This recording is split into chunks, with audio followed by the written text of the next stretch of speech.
আমাদের পাড়ার তো চাচা, বাড়ির পাশের তো চাচা। আচ্ছা, আমরা চাচাকেই তো ভোট দিব। প্রত্যাশা আমাদের কোনো ব্যবস্থা করে দিবে। আমরা গরিব দুঃখী মানুষ, একটা চাকরি কি কোনো একটা কারখানাতে ছেলে আমাদের বেকার আছে, লেখাপড়া হয়তো কোনো ই করে দিতে।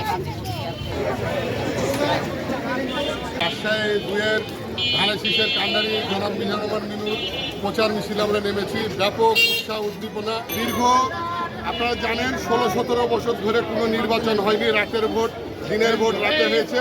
আমরা চাই গণতন্ত্র পুনরায় ফিরে আসবে, ধানের শীষ নির্বাচিত হবে।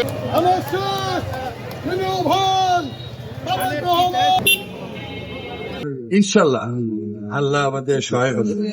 আর এই এলাকার দীর্ঘদিন সাংগঠনিক দায়িত্ব ছিলাম।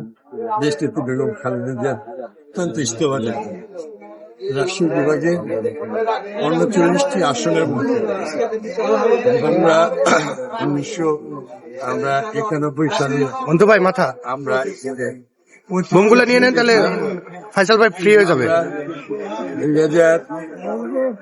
1996 সালে 39টার মধ্যে 38টা আসন পেয়েছিলাম। 40 আমি নওগাঁ, একটাই আসন পেয়েছিল, বাকি সব তারা শীষ। আমরা 2001 সালে এই বিভাগে 39টি আসন পেয়েছিলাম এবং শুধু আপনার নাসিব সাহেব ছাড়া সব ধানের শীষ।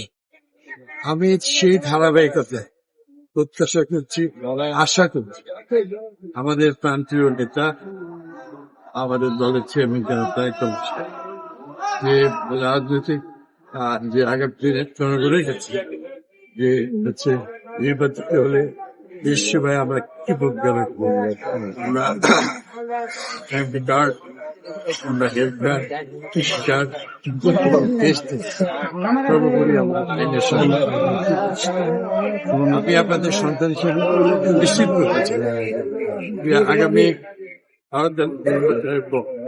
100 দিনের মধ্যে রাজশাহীকে 17 বছর আগের যে রাজশাহী, শান্তিপূর্ণ রাজশাহী, হ্যাপিয়েস্ট সিটি রাজশাহী, সকল সবার কাছে ভবিষ্যতে সংস্থান সৃষ্টি।